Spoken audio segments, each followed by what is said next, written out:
Welcome back to This Week in Agribusiness.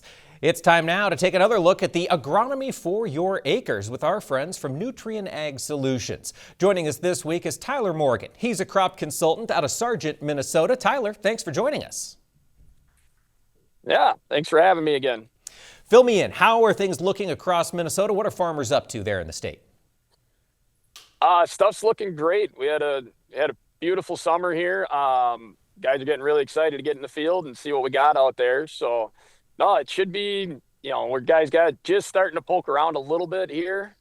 We had some wet weather here last week, and so just getting a start on. But I think by the weekend it'll be full steam ahead. Guys will be rolling hard at it here. So I see some rows out of the field there behind you. Yields so far of promising?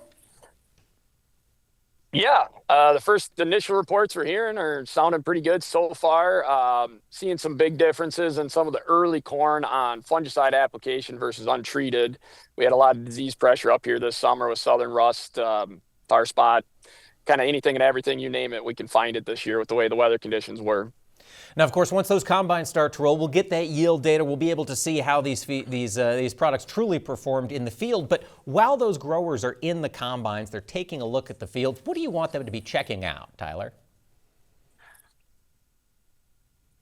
The biggest thing is to be keeping an eye on, visual responses. We've kind of been looking at that the last couple of weeks, even with flying drones and walking fields a lot. We can see some of the visual response to fungicide treatments on stuff, living longer here, finishing better as far as the crop goes. So that's the biggest thing, I think, to be just paying close attention and seeing what you notice out there visually, and then we can process that yield data later here and see what we can learn that way.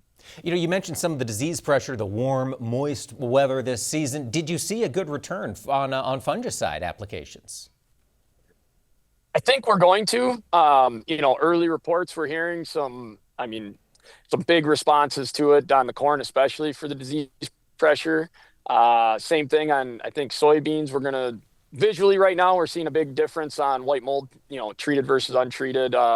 Even SDS, as far as seed treatments go, it was very visually obvious here in the last couple of weeks of what fields were treated and untreated with and got hit hard with SDS, whether or not they had a good fungicide on the seed treatment side of things. All right, now it's a question as to whether or not those visual performances will turn into advantages in the yield monitor. And of course, as growers get that data collected, what else would you encourage them to be collecting this harvest season so they're prepared for 2026?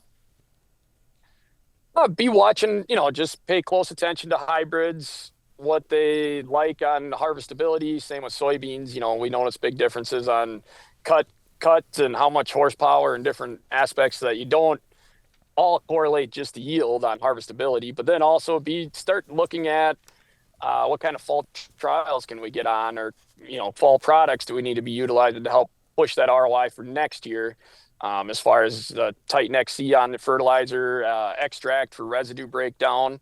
Be talking to your agronomist on, if you haven't been using these products, to at least get a look at them and try them out with these commodity prices the way they are.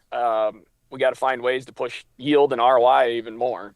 That's what it's about. Push that yield to the next level. Tyler Morgan, crop consultant with NUTRIEN'S Solutions. Thank you so much for joining us this week.